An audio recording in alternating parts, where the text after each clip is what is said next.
Good afternoon, everyone, and thank you very much for joining us. My name is Julia Legner, and I'm the Executive Director at ALQST for Human Rights.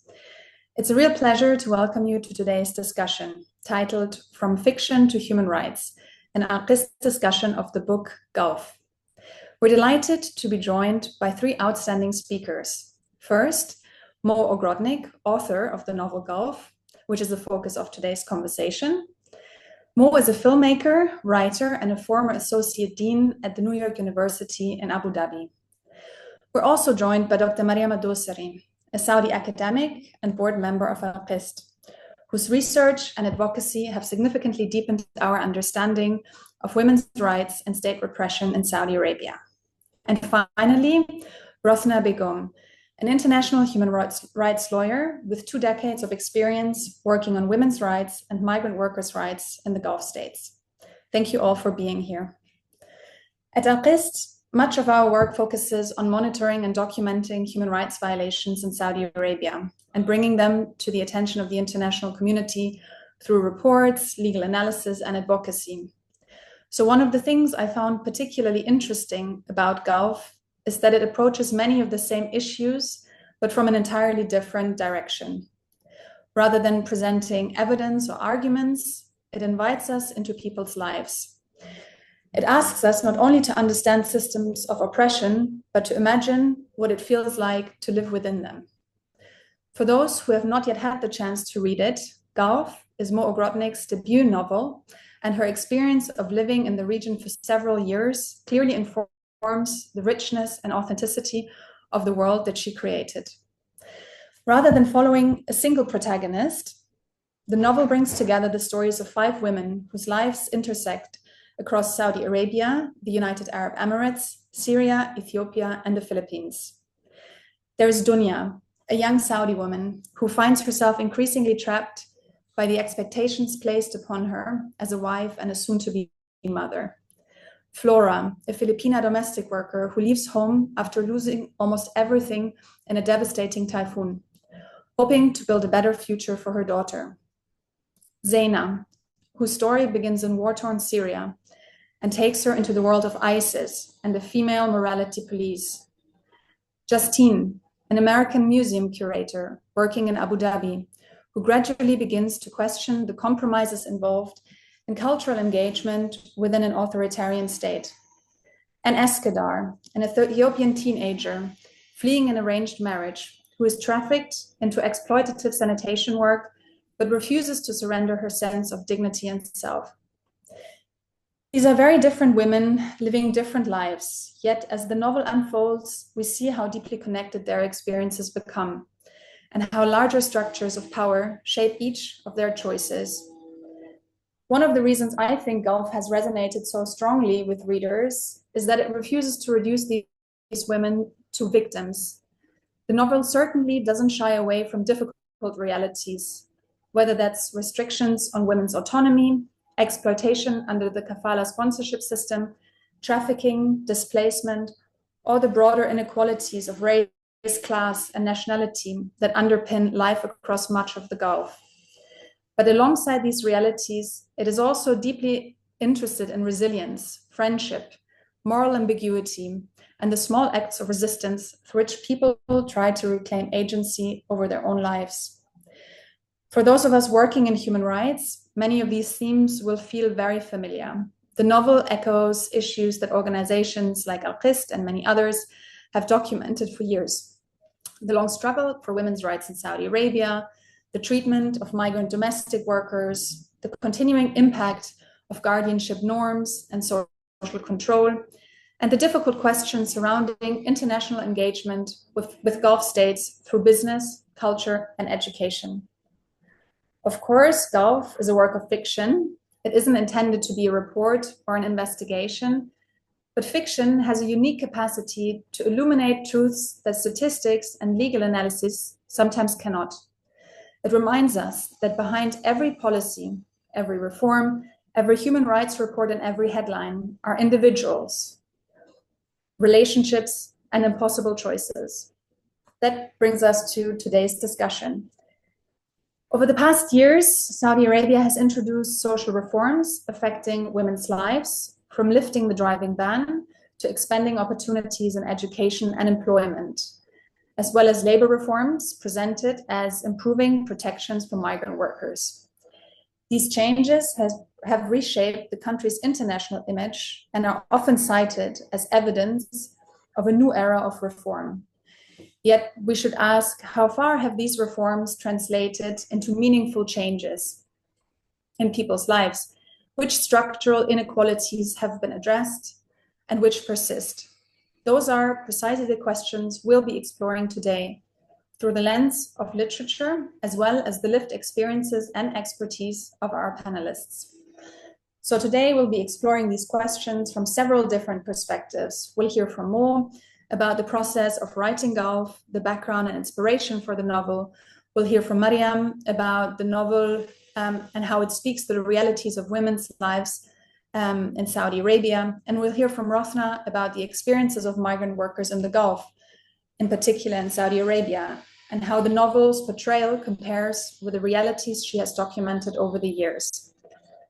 I hope today's conversation will also encourage us to reflect on the relationship between literature and human rights advocacy. What can fiction reveal that other forms of writing cannot? How can stories deepen our understanding of injustice? And perhaps most importantly, how can they help us sustain empathy in situations where suffering can sometimes begin to feel abstract or distant? So with that, I'd like to begin by turning to Mo. Mo, Gulf brings together 5 very different women whose lives intersect across borders and across very unequal social worlds. What first drew you to these stories, and what was your inspiration for writing the book?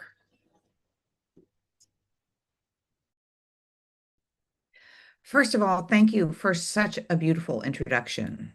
I mean, just so thoughtful and introspective and um, cohesive in terms of how you brought all those different strands together.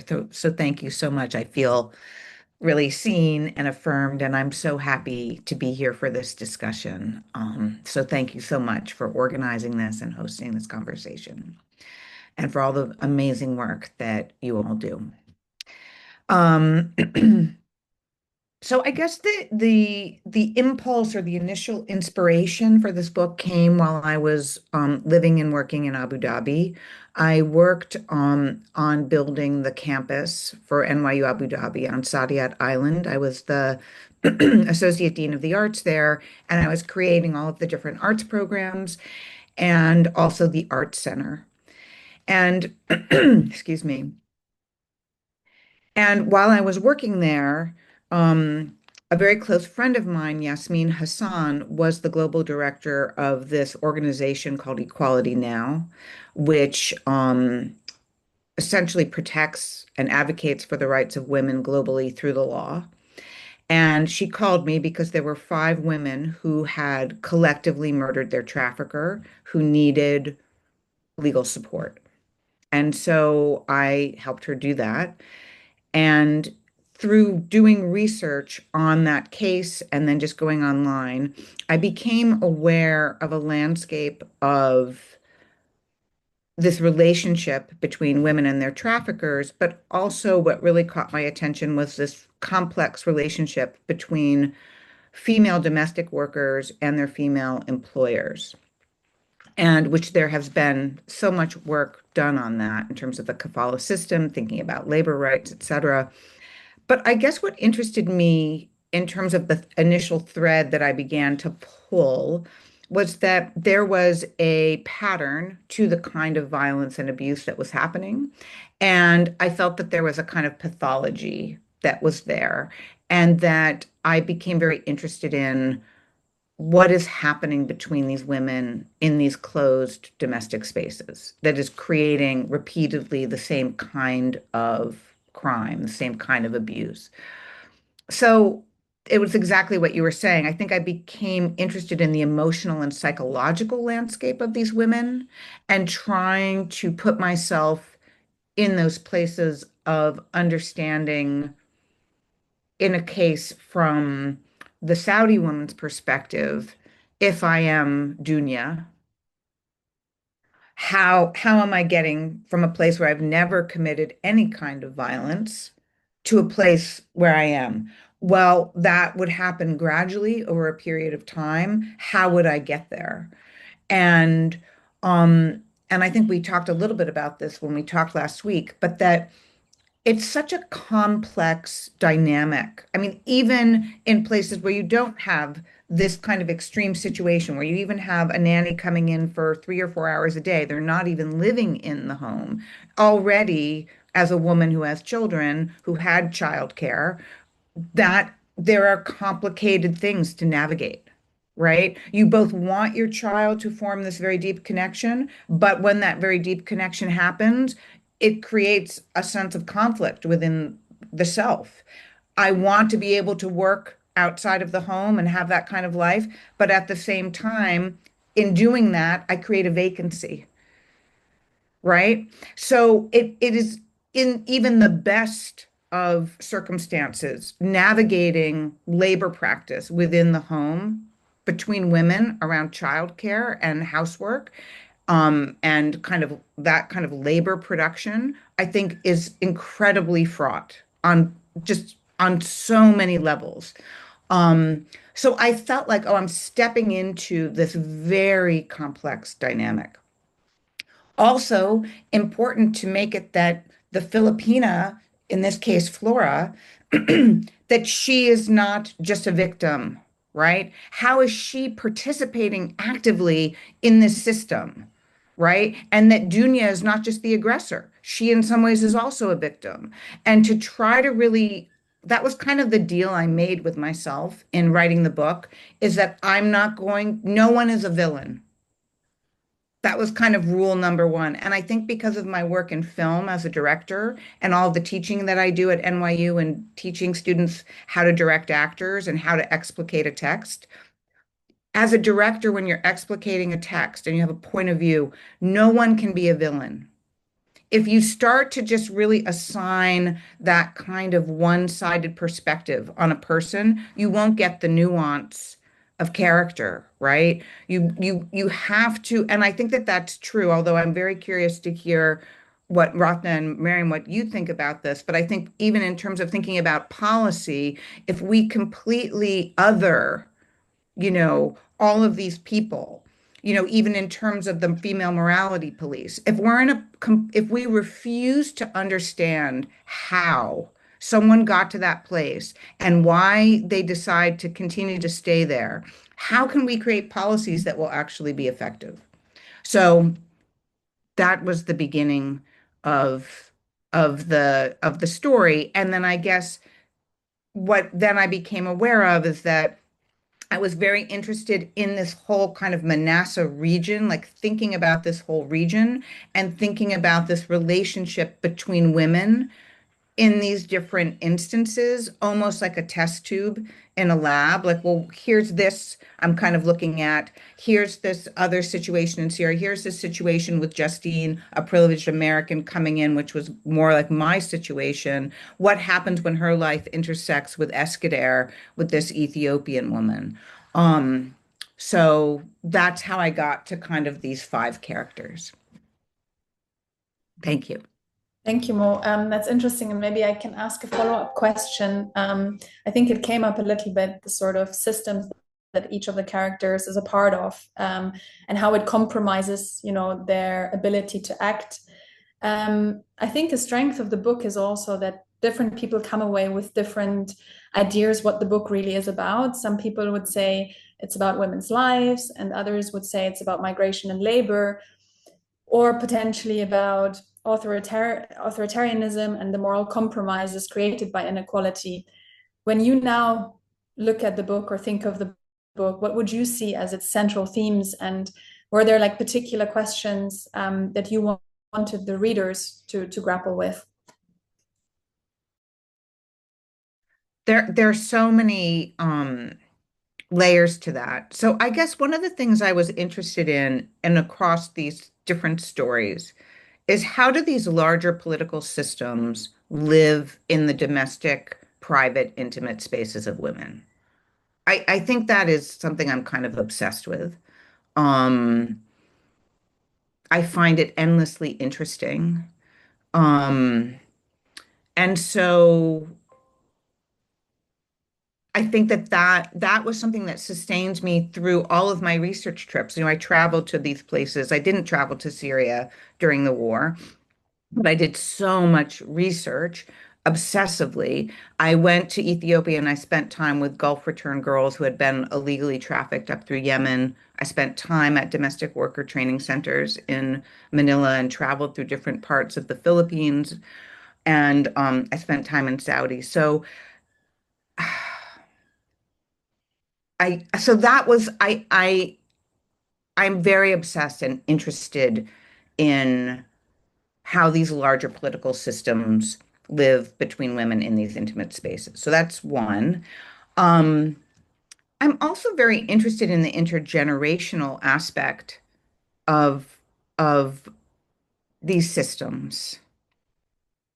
I don't want to say trauma because in a way, life is traumatic.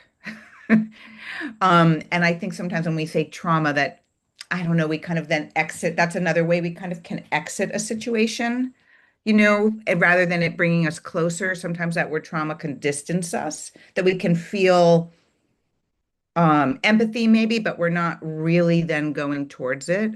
And so I'm very interested in that and how the generations of women hold these different kinds of structures and how they are projected onto a different generation. And there are so many different generations, right, of women. And that's what I was trying to, with the end of the book with Kadira. Like, I do feel like there's hope for her. There was something that got transformed for Dunya, in that process. And then Kadira is there. And I felt like, okay, that there's Pia, right? So there is this kind of, and then also I think with Zaina, this idea of how she's cradling a gun, right, rather than a child at the end of the story, and that she may, you know, join the YPG or the YP, that I wanted to also put that on the table, that resistance is also a very real thing, right? And not to sugarcoat that I'm not trying to come for or against it, but I think that's what I was trying to lay out, this kind of platter of these are the different ways that these things exist. And if I don't represent the possibility of active resistance, that is not true, right? Because some women are choosing that in all these different ways. Um, and sometimes violence is an act of resistance, even if it's misguided, but it is an act of resistance. And I think with what Escudero does for herself, that is a form of resistance. Um, so I was interested in that as well. Like, what are the forms of resistance that are available to women, and how does that play itself out? Um, so yeah. Thank you. Yes, no, I think, I mean, maybe here I can just show the book as well. Um, for any one of those who haven't read it yet. I think, yeah, you've really successfully managed to show this complexity within those different characters, and that intergenerational aspect as well.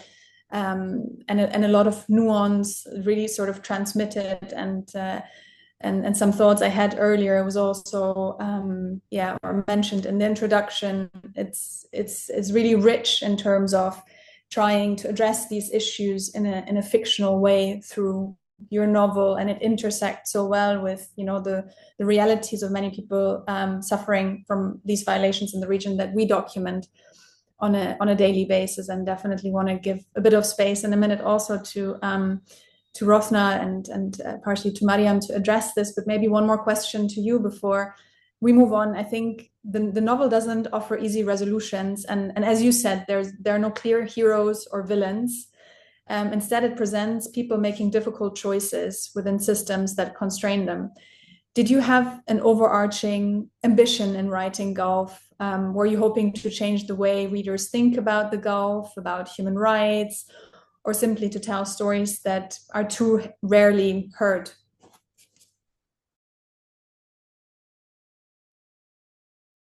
I think for me, when I started working in Abu Dhabi, and then all the travel that I was required to do for my job, and also the thinking behind this international honors college that NYU has created over there, which is very global perspective to learning. So, just a quick example would be, in music, usually you have like Western music one, Western music two. And I was able to hire a whole kind of committee of ethnomusicologists from around the world to think about different rhythm structures and to create a music one that had a global perspective on rhythm.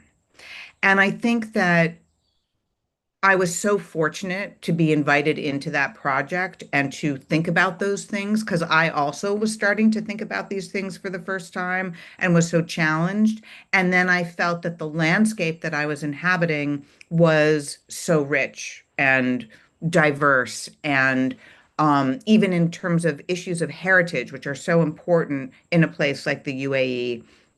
I was very struck that heritage was being defined by the Emirati perspective, which of course I understand. And yet at the same time, 90% of the population there are from other places in the world and have essentially built this country. And yet those stories were not included in kind of the heritage narrative.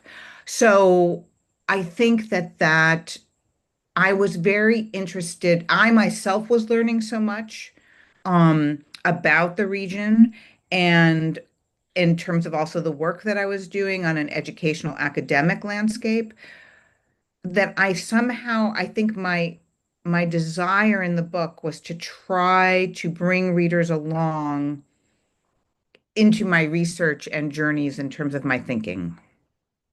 Um, and to try, when I was writing the book, I often had this image of like, this is almost an archive of female experience in these particular places around 2014, 2015 in the world. Like they were all on this similar wave coming into shore. That's how I would think of these five characters kind of bobbing out there, and that they're contained by a certain kind of political biosphere, and that was kind of carrying them forward. So I guess I was interested in trying to share that with readers because it was something that I wasn't aware of in that same way, and I started to feel these experiences in my body, and I felt like, oh, I want to find some kind of form for this. But it, like you said, I mean, I started out making documentaries. I didn't want it to be a documentary film. I didn't want it, I felt that it really needed to be this kind of psychological, emotional kind of knowing that I wanted, or curiosity that I wanted to share. Thank you. Yeah. No, it's interesting how you describe it. It's true. It's almost like a little snapshot of this moment in time and how these different stories come together. And it resonates a lot with what many of us, have been documenting in terms of what's been happening in the region. Um, so with that said, maybe I can turn to Mariam, and bring her in sort of on the perspective of women's rights in Saudi. Um, Mariam, I would be first of all interested in your experience as a reader, as a Saudi woman, and as someone who has spent many years researching and advocating for women's rights. How did you respond to the novel? Did it resonate with your own understanding of Saudi society? And were there moments or characters that felt particularly authentic or revealing to you? Thank you so much for having me, and thank you, Mo, for sending the book as well. I have it here. I have to admit, and I will confess, when I received it, I was ready to hate it. And I was like, would it be very Orientalism, patriarchy, men doing that, repeat all the story type? And I kept for a couple of months not reading it, and I was like, I'm a bit scared to read it. And then I had a bit of time off, and I started reading it, and I actually finished in 2 days. I really got hooked in the story, and I like the way the story was presented. So Sam, thank you so much for writing it. And when I read the book, I think for me, two stories specifically. I felt very affected by them, brought a lot of emotion, which is Dunya and Flora's story. When it comes to Dunya, it was very interesting and it's quite good that it was presented that she come actually from privileged background. And it showed that how the society expectation push her to adopt. Even her mom at some point telling her, you don't have to get married. This is maybe not the right step for you, but she chose to fit this kind of society expectation that you have to marry, you have to have take care of family, you have to have children. So in a way, she did also contribute to prison herself in this situation. That's what I felt. And still you have a lot of sympathy, and I can see from my friendship, from people around me, from going to Arabia, it's a typical story of a woman enter hoping to have a happy after marriage and have freedom, sometimes even leave their career to accomplish this dream, and they end up in a family that they don't give them the right and the care that they deserve. And and there is a lot of stress and the duty of caring for her mother-in-law, and that's again we see a lot in Saudi Arabia. You suppose this the son is the only child, the woman doesn't have anyone to care for her, so the dunya had to take that role. But the part that I actually liked a lot, and I saw a lot, unfortunately, in our society, the shift from her being a victim to the person who have the power over Flora. And that shift is quite important because no one, as Mo say, is a victim, only victim. So she tried to exercise her power over Flora by controlling, by being difficult and violent in some way. And unfortunately, that we see in our society, and there is no protection of domestic workers. And the story of Flora, a woman who lost her child and brought all her money to come and work in Saudi Arabia, is quite typical. We see a lot of reports have been published recently of Filipino workers have been working in Saudi Arabia, and they document the abuse that they face when they return back. So that's quite a strong narrative that needs to be out. Other story that I also resonate with me is Zaina's story. How is she is because she come from a poor family. She needed protection. She needed love, and she looked in the wrong place. She did choose. She obviously she didn't have a choice, but ISIS was the ISIS fighter was the person who's supposed to protect her, protect her family. And bit by bit, you see how she also internalized that violence, and she became a person who produced that violence when she joined the religious, what do you call them, the morality police. And she was also pushed back from her family, from her society, but she thought this is the right way. She bought to the idea. And I don't know if you've seen a documentary. It reminds me a lot of Zaina's story of in Tunisia. My four daughters, of two of them were recruited by ISIS. And it's not because they have been born to this ideology. It is a result of the society, poverty, violence, even within the family. And they saw ISIS, using ISIS as a way to find protection, to find caring and love. And this is a very typical story, unfortunately, we see also in the region. With the increase of dictatorship, people try to find a path that gives them freedom or identity that they can be part of. And Ethiopian woman's story, which I maybe pronounce her name wrong, is Kadra. Is it right? The story, Eskader. Thank you so much. Eskader's story also made me think of censorship and what's happened in Emirates, also illegal immigration, and how they face all this hardship, and they come to a country hoping for change. She was extremely facing a lot of violence and so on. But censorship, especially when they trying to video the incidents and how the government reacted. And we see recently that's happening again in Emirates, in a lot of Gulf countries, and in post documented that 1,000 were in prison for trying to document what's happening. And this kind of blackout of information. You don't know. You're supposed to buy to the story that happening in the society. Was very clear on her story. So now I really enjoy reading the book, and I can see the result of reflection what currently happening in our society. Thank you, Maryam. And maybe I can do a follow-up, can give you a follow-up question on especially women's lives in Saudi Arabia today. So although Saudi Arabia has introduced reforms affecting women's mobility, employment, and public life, the novel reminds us that extending selected freedoms does not automatically lead to greater rights or equality. Deeply embedded systems of power, discrimination, and social control often endure long after legal reforms are introduced. Looking at the experiences of the women in Gulf, what do you think the novel captures particularly well about the challenges that women in Saudi Arabia continue to face today? Yeah, I think in relation to the book, I think the part of also the complicity of the police.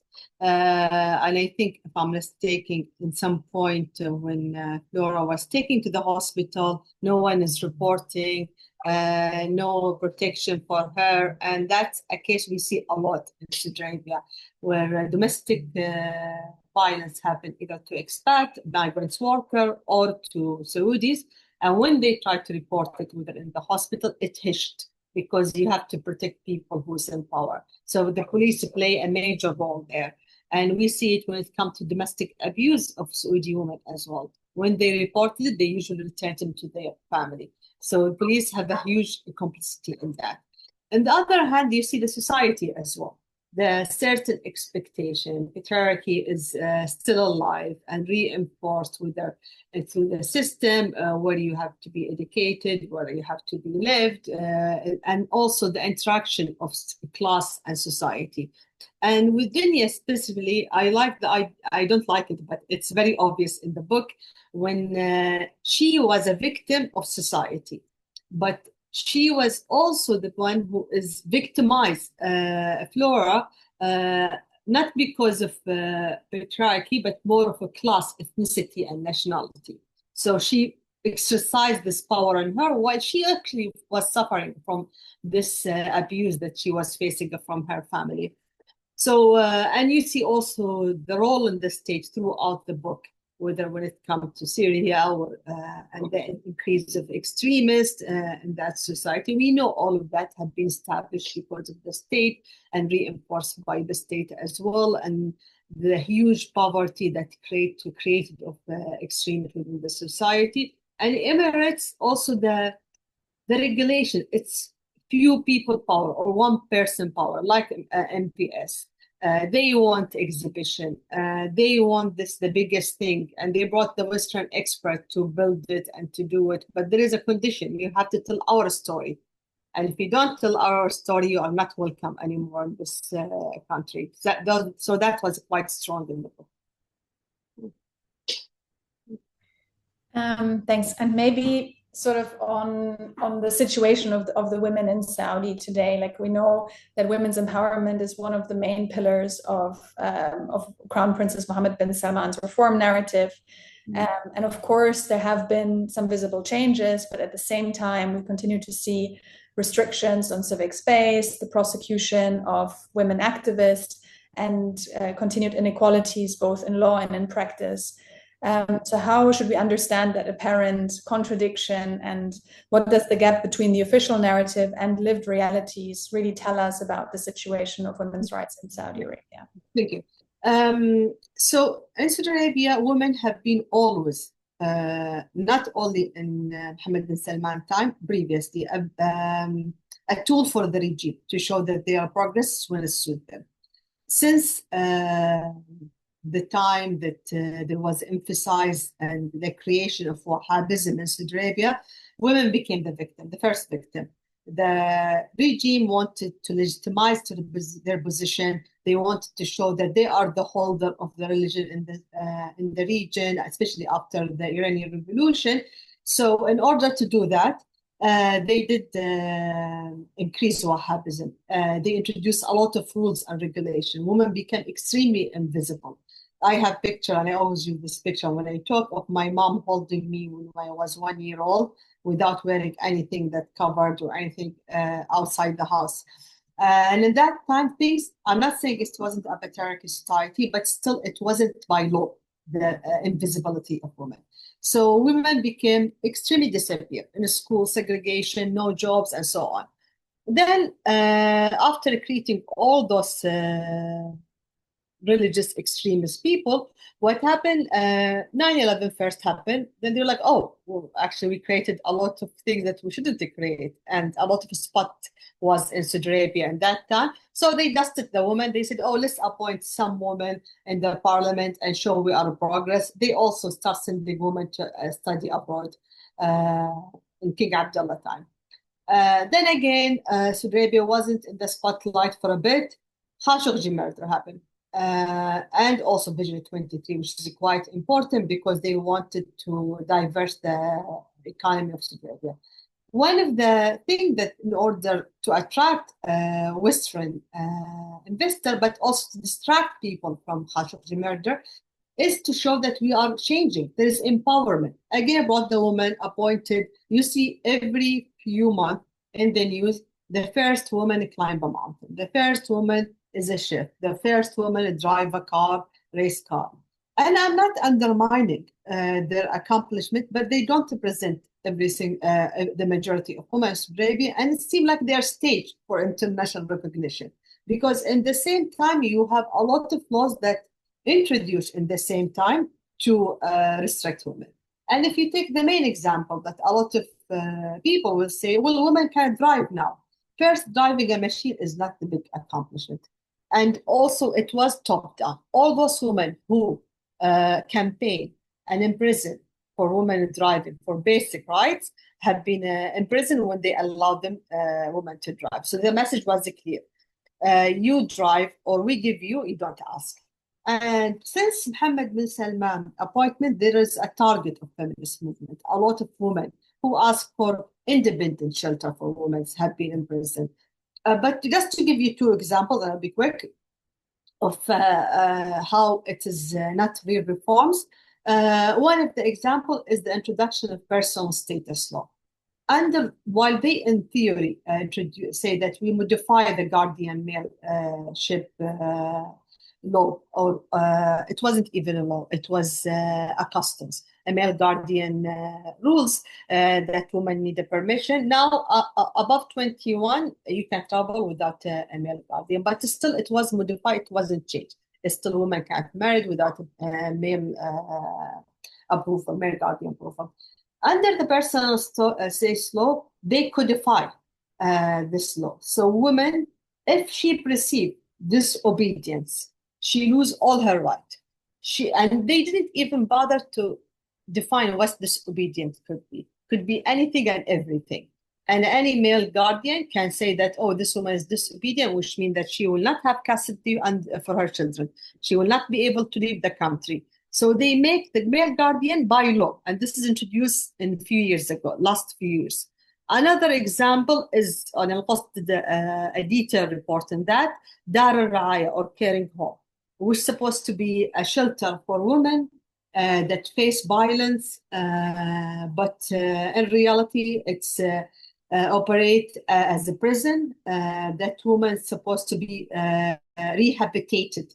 By rehabilitated, I mean psychologically and physically tortured until they admit whatever crime they accuse them. And it could be anything and everything. And the condition in those caring homes, which run by the government, is extremely bad. So if reform is the aim, why those things still exist in the same time?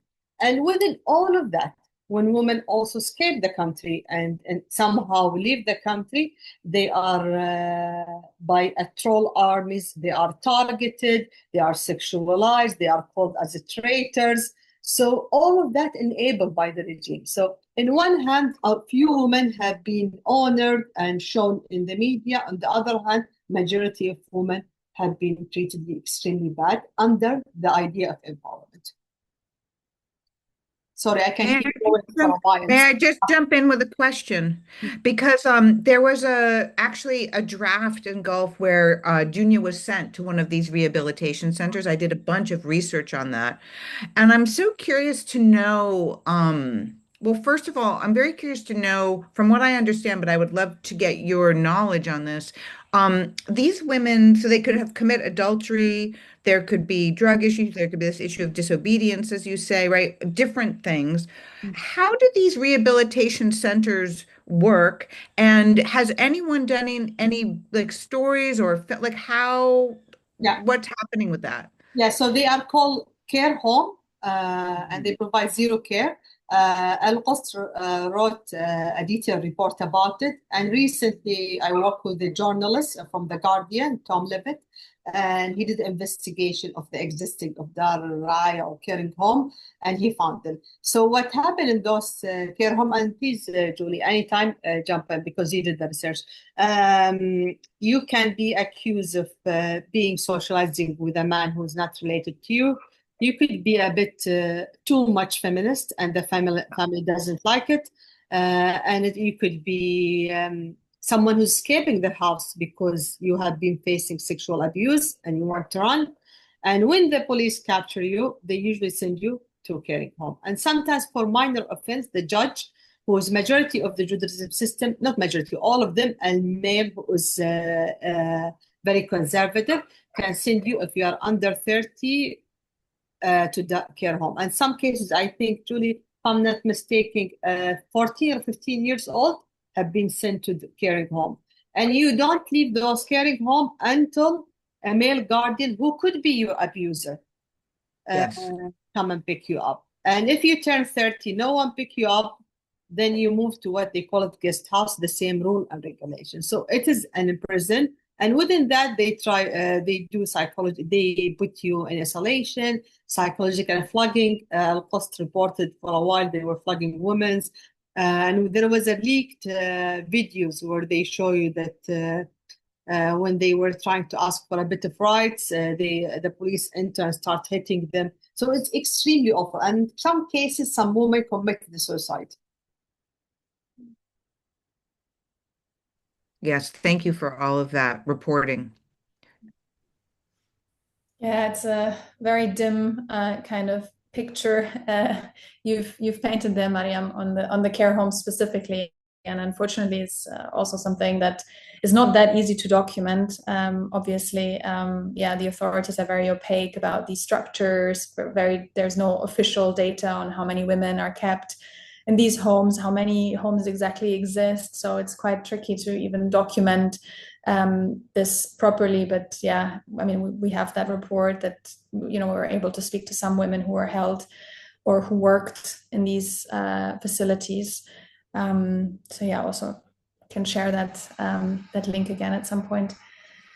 Thanks, Maryam, for talking a little bit more about sort of women's rights situation in Saudi Arabia and the remaining challenges for women. Maybe we can now move and also try and include the topic or theme of migrant workers and migrant domestic workers. So let me bring in Rothna into the conversation. Rothna, you've spent many years documenting the experiences of migrant workers across the Gulf, including domestic migrant workers. Reading Gulf, how closely did the novel reflect the realities you've encountered through your research?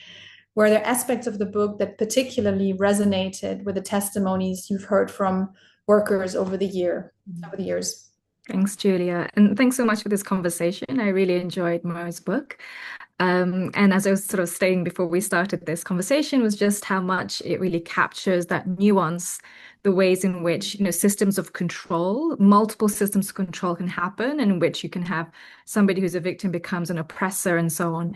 And I worked on women's rights as well as migrant domestic workers. So I've seen both. I've seen both domestic violence and as well as abuse and violence against a migrant domestic worker. And sometimes they happen in the same home at the same time. And so the fact that this novel is able to show the way in which these women's lives are able to coexist, but also interrelate in how they are dealing with these different systems of oppression. And what's interesting, of course, is that we tend to talk about it from a law and policy angle, like this is what the system looks like and here is their impact. But actually, when you live these realities, you just live it. You have these choices and decisions that you have to face. You have to make these choices, and these restrictions kind of exist in your home world in the way that you exist around the world and so on. And you have to defy, in many of these cases, you see how women are defying these restrictions in their own small ways. And sometimes that defiance in itself can be oppression on another person. So in the situation of the characters that came out in this book, which was really beautifully written, I would say very much resonated with the experiences I have of the stories I've documented of Filipino, Ethiopian, and many other domestic workers. From the very beginning, the reasons why women even leave the country, why do they leave their home? Because the question I often get asked is, there's abuse, everyone knows there's abuse of domestic workers, so why would these women make these decisions? They know what they're doing when they make these decisions. But when you look at what are their choices, it's very limited. They're escaping poverty, they're escaping a climate crisis, they're making sometimes a very specific decision and a specific choice that makes sense for them at their time. And it's not something you can judge because, of course, it makes sense. They have a risk analysis that they sort of think about. They either make this money, they take the gamble, or they have this that they will have to face at home. And that could be things like forced marriage in the case of Eskadari, the Ethiopian girl, or it could be, so the really, really difficult abuse or a difficult life that they will live. Or sometimes it's a positive choice. It can be that they are sold something. I had lots of cases of Filipino domestic workers, right from, women who were in deep, dire debt and poverty, who were really needed the money to leave, to women who were told it was a babysitting job and she's going to get $600 a month and she will have a day off and she will have all of these things. Why wouldn't she take that chance? She's going to make this money come back in 2 years and so on.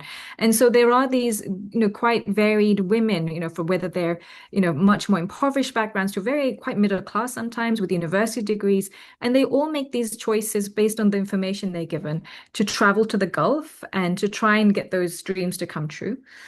And of course, that's when you see all the things that go wrong. So the issue that we have, of course, is in the Gulf states, the systems of power are incredibly controlling. So we have what's called the kafala system, which is the immigration sponsorship system. Under that, you are tied to your employer, who is your sponsor, to enter the country. They decide whether they can renew your visa. They can report you for running away. It's called absconding. And have you arrested and even forcibly returned to their home by the police. And they can even stop you from leaving the country. So in countries like Saudi Arabia, other countries for a little while, used to have what's called the exit permit. So you actually can't even leave the country without their permission. And when you have systems of power and control like that, you are essentially saying to one set of humans, you have authority and control over another set of humans. In the same way that we see the male guardianship system, like in Saudi Arabia, play out, you are telling men that they have complete authority and control over women's lives and the decisions that they make. And these systems of control then play themselves out. You watch how one human sees that they have this power and can do what they want with that. And before you know it, they start doing things that they maybe would never have thought of themselves as conscionable. And it's not an issue of that these are people who are bad, inherently evil people. That's not the case. It's literally just been handed power and authority and told it's a responsibility. Men are told you are guardians of women. The employer is told you are responsible for your domestic worker, so you should hide her passport. So that comes across quite well when you see the book, when they talk about the characters, at the recruitment agencies at the beginning, if she runs away, it's the employer's fault. So this idea that you must control the domestic worker, you must control the wife and what she does, is very much part of the way in which the framework then forces people into situations where they are committing essentially abuse and forced labor and other forms of violence.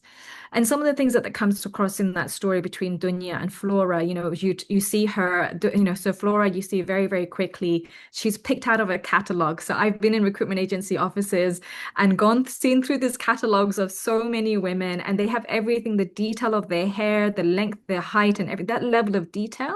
that they can use to pick out a domestic worker. And the domestic worker on the other side can have little information about who she's going to go work for, or completely incorrect information. So when she turns up, she has no idea that she could have been thinking she was a nanny, and turns out she's actually a caregiver for an elderly lady, as well as a general domestic worker. And that idea of the fact that the number of things that she has to do in a given day, and how no one is really accounting for how much she has to do, is also such a reality. I've documented many cases of women talking about working up to 21 to 22 hours a day with no rest and no day off. So that's about 3 to 4 hours of sleep. And I was remember being asked, that can't be possible. Are you sure these women are not like, and I'm like, no, when I speak to them, I spend 3 hours with these women, they recount to me their actual schedule of what they have to do step by step, day by day, the sheer amount of work that they just can't keep on top of unless they're just working without a break, working until like midnight, 1 o'clock in the morning. And it does deprive them of sleep. It does really exhaust them. They do end up getting quite ill, more likely to be susceptible to injuries and other kinds of, occupational hazards. And often once they're so sick and injured, that's when they get deported. So that's when, you're a sick worker, you can get sent home, and in comes in the new worker. The other thing, you talked about, we had passport confiscation. It sort of comes in very, very quickly. Keep her passport, stop her. She shouldn't leave the place. That's so normal. Passport confiscation is illegal across the GCC states, but it's done with impunity. There is not really anyone who's fined, arrested. No one is being an example of for confiscating the passport of their worker. It's such a normalized crime in the country by employers and sponsors. So this is very, very normal to see that. And then also to just sort of see the way in which the abuse takes place, that kind of physical, the sexual abuse, the ways in which their communication is restricted, that they're so confined in these homes. They play out in these dynamics that I think, Mo, you did quite well, which is the way in which the home as this intimate environment, the gender stereotyping of what the wife and the mother has to do, and when they can lash out, when they sort of feel threatened because their relationship is at risk. I've heard women talk a lot about how, they face sexual harassment in just simply by the fact that they're not allowed to have locks on their doors, right? So if there are any man in their home, they get scared sleeping at night because they can walk into their room at night. Those types of things, but also the fact that they are simply another woman in the home is a threat to the woman. Sometimes you had all these different relationships. I had one woman talking about the young married woman who basically she had such a good relationship with her madam until the new husband started to sexually harass her and assault her. And then she finally basically says it out loud that he did this to her. And the wife had no idea that her new husband had been doing this to her. And he said something along the lines of, basically threatened to kill her, like, I could do this to you. And in that moment, you had both the domestic worker realizing that her madam could not save her from this man. And that's when she ran away the next day. At the same time, the wife realized that she didn't realize who her husband was in that moment and begged the domestic worker to stay. And that story really resonates because you're like, in that moment, you have two women both kind of like facing the same kind of issue of this abusive man, like, and one woman finding out who her husband is, the other woman going, I can't save myself from this man, and realizing she has to leave the home and then this woman is now going to have to deal with the fact that she now knows her husband could be a potential rapist, right? So, these stories are really real. They really resonate. They really show up how women both can be in solidarity with each other, but they can also be a threat to each other in the roles that they have, and how that plays out in all sorts of abuse that domestic workers face.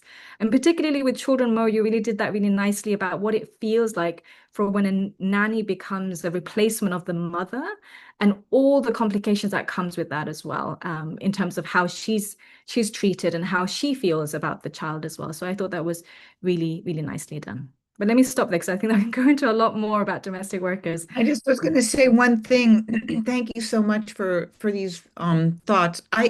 It's also interesting when all the reading I did of them wanting the domestic worker to sleep on the floor beside them.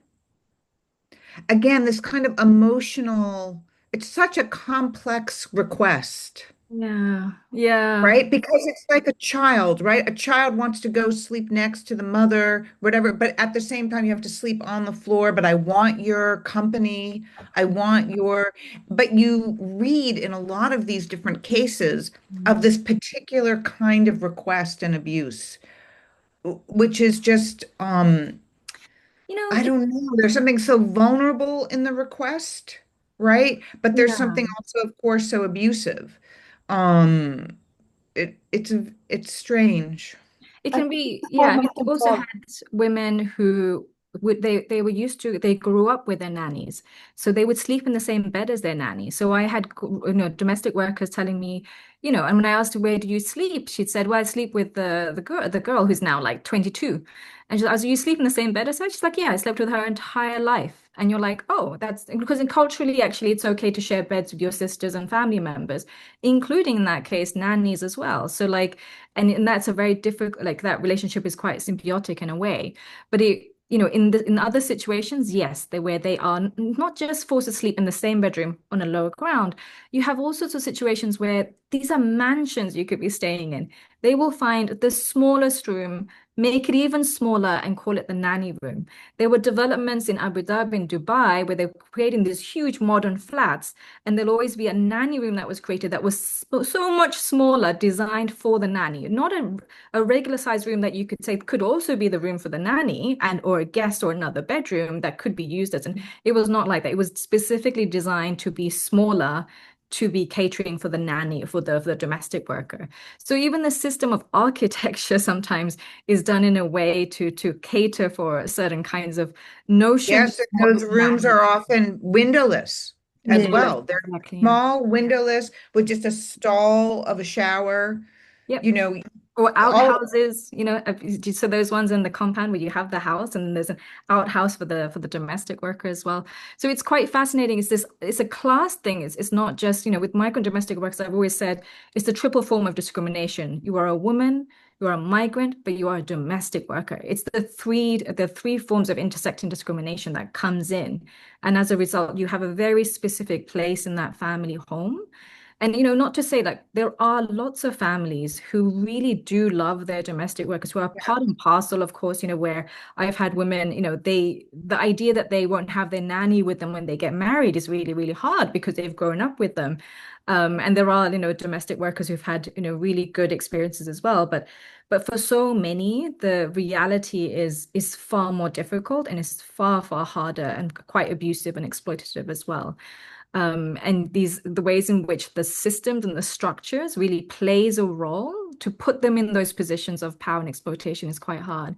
And I think we always will have those moments where you can't quite understand. For me, the issue was food. I couldn't understand the restrictions on food where there's domestic workers would tell me that the fridges would be locked. Mm. Sometimes the cabinets would be locked. But not just that, the employer would check the dustbins to see that they hadn't eaten out of the garbage. And for me, that was like, if you've thrown food in the garbage, at this point, you don't care about it. Why would you care if the domestic worker ate the food? But it's that level of control that they have, and whatever's going on in their lives is now being like is now meeting out in this other abusive way to the domestic worker. Because I hear the side of what the domestic worker is going through, and there's something else is going on with the employer who is now got to this point where they are now doing this terribly exploitative and controlling thing over this worker as well. For me, the food was the one I just really struggled to understand. When you come from cultures of sharing food, I think it's very difficult to understand how you can both throw away the food and then deny someone from eating even the food that you've thrown away. So yeah, I think there'll always be things that it's a bit of a struggle to understand. I also felt that sleeping in the floor is a power. I might be wrong, but it's a power move. And I felt that maybe Dunya felt that her husband is actually interested in the Yeah, worker, and so she wanted to keep put an down. eye on her and ask her to sleep. And also, she have a very complex relationship with her. But what you mentioned about the food, that's quite very common. They Mm, have their own food. They have, and like growing up in Sudan, I didn't understand why, like, there is, especially if you come from a rich family, there's a separate, even a fridge yeah, for the food, for and the separate plates as well. separate plate, separate everything. You don't eat together. And it is abusive and awful. But I would say recently, actually, and I was a bit shocked. I was speaking to someone who's British, and he was telling me that he have a nanny now, and he find that the nanny may be eating their food. And I was like, is that national thing? Does travel? Is it international? I thought this is, and I was like, Yeah. Mom, That's a problem. Oh no, it's like, then I don't know. And she had my milk. I was like, grow up. Yeah. This is why I think it's very, very much for me a systemic issue. It's not a who's doing it, because you have what they call expats, right? So Mo, you would have been called an expat, but essentially you are a migrant worker. You were just a migrant worker from the West. And when you come there, you're allowed to have a nanny or a domestic worker. You can hire someone as well. And you see the same patterns of abuse. I had domestic workers talking about Russians and British people, employers, doing very similar things to them, of confiscating their passport, also restricting their food, denying them communication.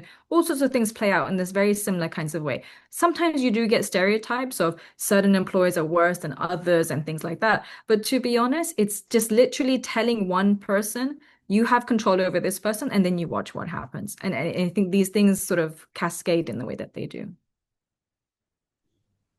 Thank you for illustrating these vulnerabilities, Rothna. And I think especially what you mentioned regarding it's the system that makes people do things that they would have not thought they'd even be capable of doing, and that this transcends nationalities, and that there's no clear stereotype, like from the individual more to the sort of systematic. Maybe I can continue asking you another question on this issue and the particular vulnerability of domestic workers. Like, what is it that makes domestic workers particularly vulnerable to exploitation and abuse?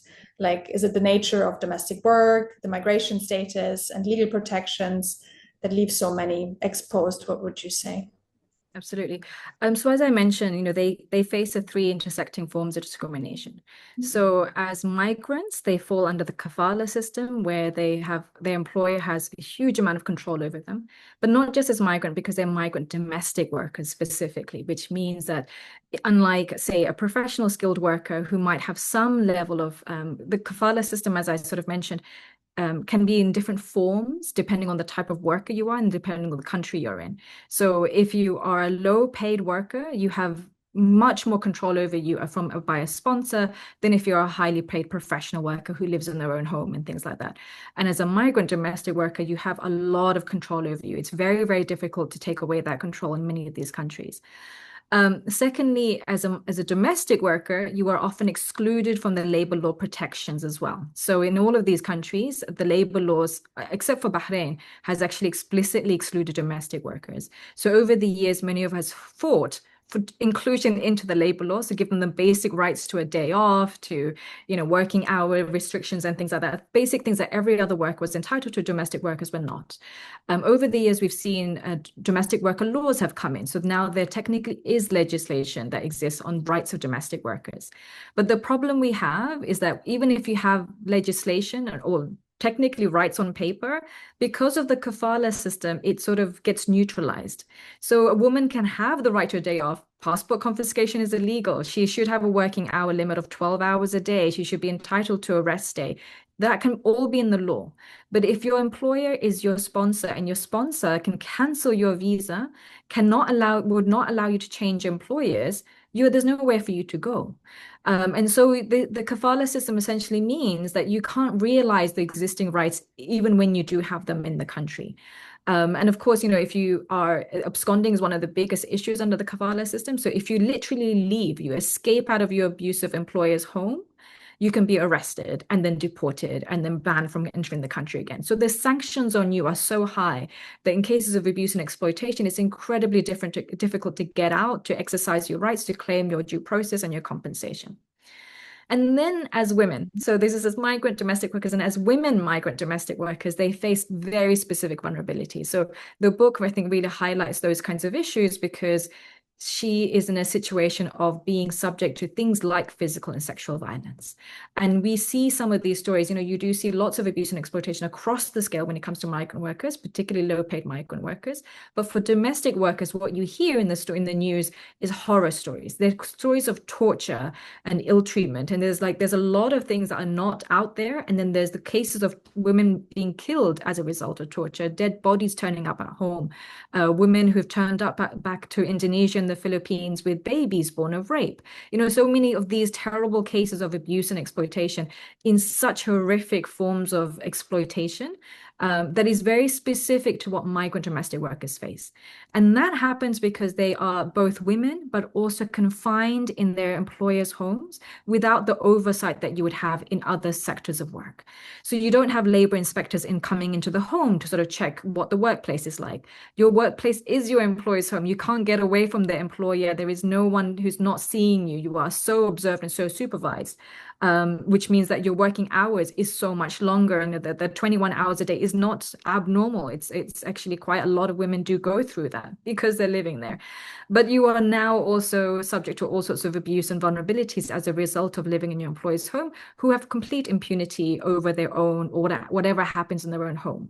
And that impunity and that control is, same issue with domestic violence as well. It's a protected space. The state usually would sort of leave the home be, because that's where the man's family sits. And so the man is not supposed to be subject to any control over what he does with the women members of his family. And in the same way, what they do as employers of domestic workers is their business as well. It's their control.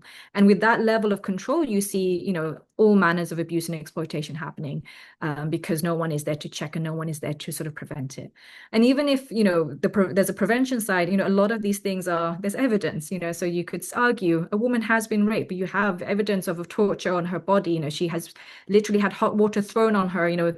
These are the only people in the home that could have done this to her. There are cameras everywhere because they monitor her. So there's footage, but that will not happen because often the authorities are, in collusion and don't want to sort of come down on this, because they themselves are husbands of wives that they want to control, and they are employers of domestic workers as well. So you see these patterns of abuse playing out because the authorities are not doing anything about it either. Thank you. For talking a little bit about how deeply ingrained some of this is in society and how difficult it is to address and how many obstacles there are. I mean, this space for many years, I guess you can give a little bit of a perspective also into the future, and maybe assessing a little bit the more recently announced reforms in various Gulf countries. I mean, I think we've seen a lot with what happened in Qatar when the World Cup happened in Qatar, and all the labor rights reforms that were announced then, and how they are to be assessed now. Something similar is going to happen in Saudi Arabia with the men's World Cup scheduled for 2034. And I think it's also very important that you mentioned very often there are two different systems. One that inscribes or prescribes the laws for construction workers or migrant workers that work outside of the house, and then there's another system that doesn't have similar protections for migrant domestic workers.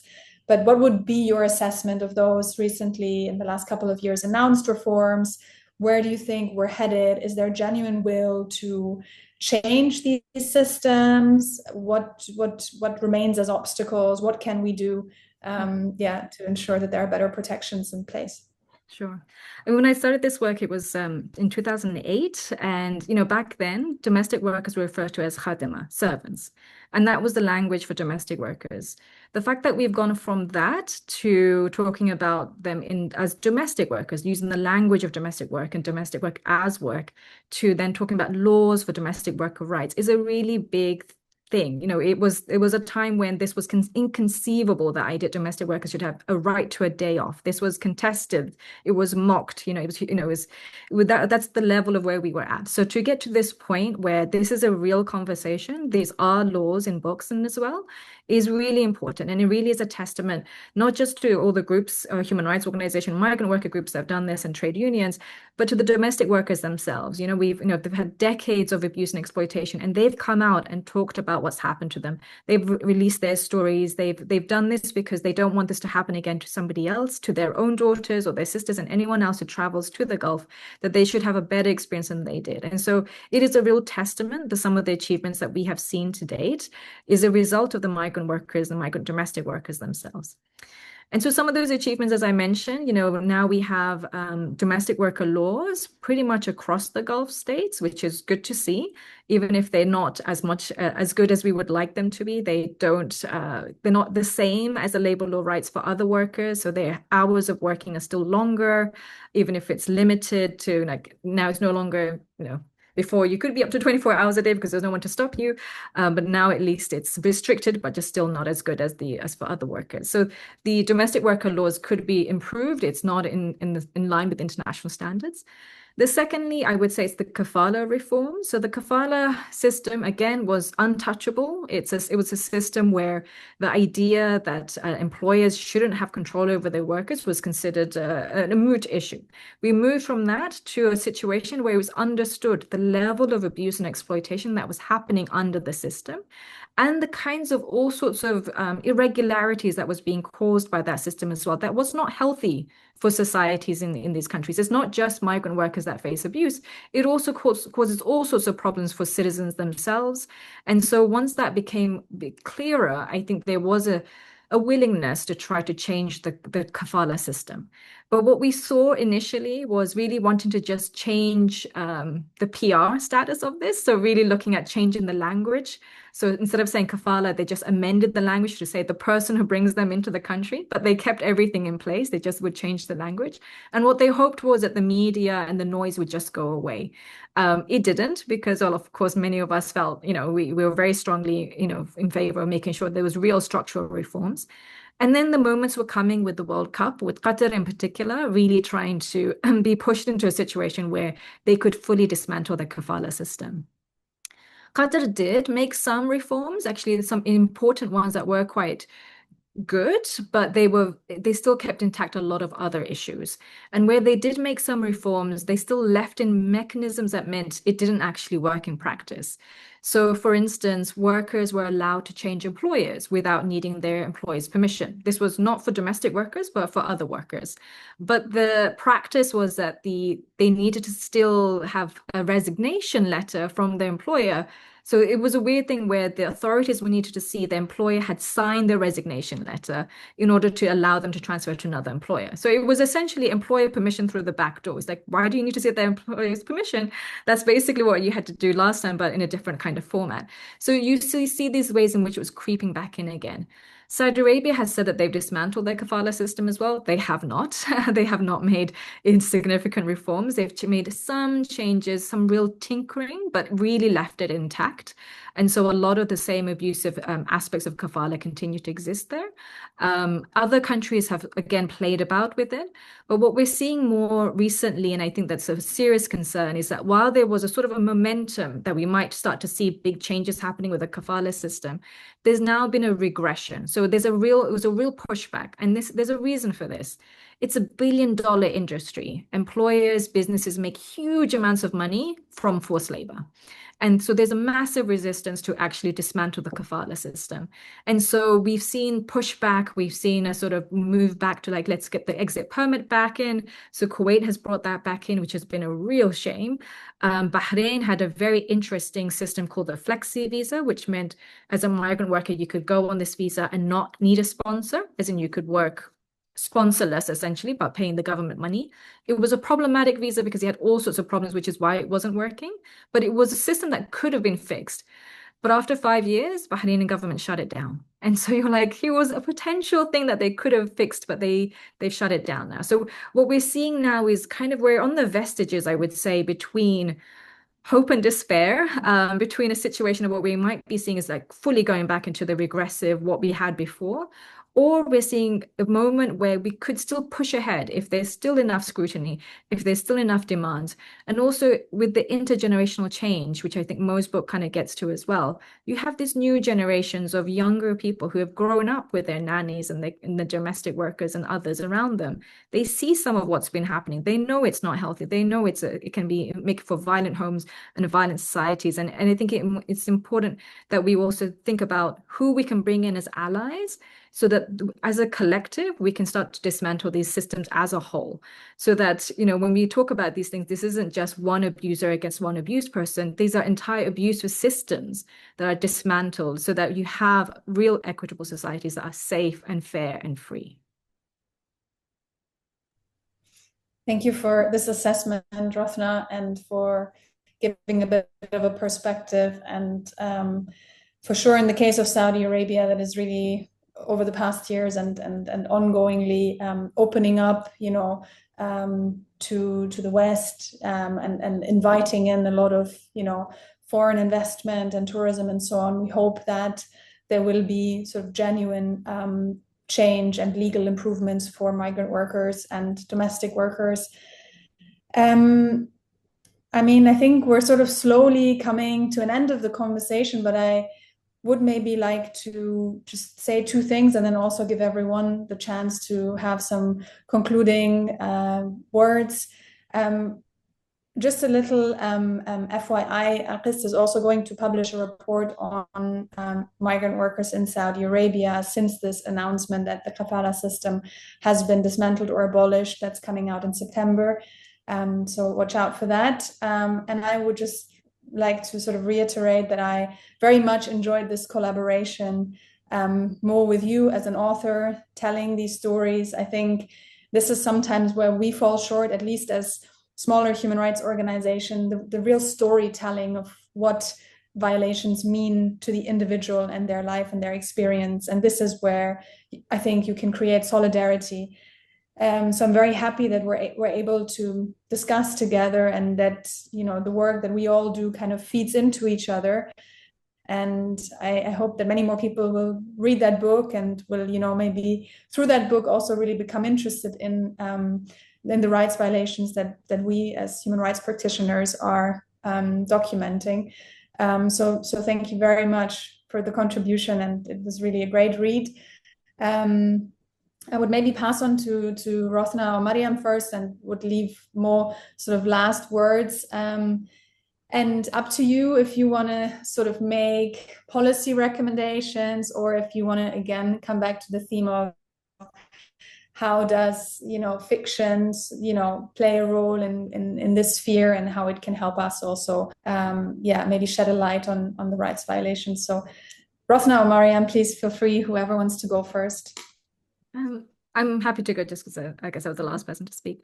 So I just want to say thank you, Mo, for your book, because I think it's a really important contribution to this space, especially for those of us who work on these issues, to have a book that really tries to capture the nuances of what really happens in the daily lives of people, of women in particular, is really important. And I think it's a really interesting one to read, to really show up why these systems of power need to be dismantled, why they create the kinds of abusive situations that we see today, and what it would look like if they didn't exist, the real choices that could then be the case for women to make real choices that actually enhance their lives and not be a situation where they're having to face more oppression and more repression in that sense as well. So I think it's a great book for that, and I hope more people read it. I'd obviously want to see many others, come up with books like this, really talk about stories like this, because I think the more we hear these stories and the realities of what it's like, the more, there might be a shared understanding of why we ask for changes, why it's important to make those changes happen, and how things could be a lot more different, a lot nicer, but also a situation where, families are not in such despair, and then people can be happier, can be living in much fairer ways as well. So I'd love to see that as well. And of course, obviously, I'd want to see the governments pass those laws, not just on equal domestic worker rights, but also dismantling the kafala systems that allows for that system of abuse and control, but also dismantling things like male guardianship and discriminatory laws against women, which also leaves women repressed under those situations as well. Thanks. Same here. Just want to say thank you. Thank you for writing the book. And I hope a lot of people will read it, but it's also very important because I think people tend to be a bit lazy of reading reports, but they would love to read novels. So I'm hoping that make people go and search and read some of the reports that Amnesty, ALQST, the Human Rights Watch write, if they don't know much about the region. And we need more writer who's presenting the story of women in that region for people to understand also women issue around the world is quite similar in some contexts, more extreme, but we've seen also the change of women's rights around the world in different contexts. In Afghanistan, in the US, in every country around the world, there's decrease of women's rights, and international solidarity is quite needed. So thank you again. Thank you. I mean, I really appreciate these partnership conversations of kind of this bridge from more the fictional landscape into politics and all the on-ground research that you have all done and the stories that you bring to light and all the policy and laws that you helped change. Um, I mean, I guess I would just say we didn't talk about Justine very much, and I think that, Miriam, you started by saying, and you have a different version, but you picked up the book and you were like, oh, I just did not want to read this book, which I really understand. I mean, that was something that I struggled with as I was writing it. As this white American woman who I was there helping to build this global institution, I was just like, okay, how can that experience somehow be part of it? And I think one of the things is just thinking about how Justine's character or even NYU Abu Dhabi, et cetera, are complicit in these systems.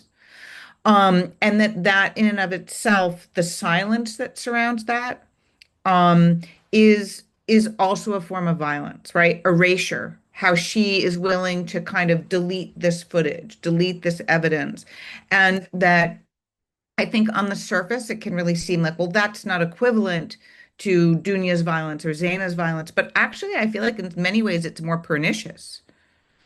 Um, and that's, I think, what I was really trying to go for is that these women, there's a kind of equivalency in terms of the violence that they inflict and how they are all complicit in these systems. And I think that may be an uncomfortable thing to sit with. I think there's, a lot of the book, I think for some people is quite hard, right? It's hard to read about some of these things. But I think the more that we can kind of partnership in these different ways of because I don't know how much art, I mean, we talk about this a lot in my classes, does art create political change? In some cases, but it needs to have the partnership with people who are really trying to change the law. Like those two things have to happen. So I think it's a great partnership and it can be helpful. But ultimately, the work that all of you are doing is the thing that gets things done. Thank you very much, Mo. I don't know if you want to sort of share where we can find your book for those listening in, if that's an information you want to give out, or just say, go search for it on the internet. Yeah, go search for it on the internet. You'll find it. Okay, great. Hopefully, unless it's banned. Right. I don't know, Maryam, if you have any information on this, if you were checking it or know from Saudi Arabia if this book is. No, I think it's available. I think it's available. They didn't discover what's in it yet. Maybe this event will contribute to that. But yeah. Well, thank you everyone very much for this conversation. It's been really interesting and enriching. So yeah, I wish you all a good rest of the afternoon. Thank you. Thanks, Thank Julia. you. Thank you. Thank you.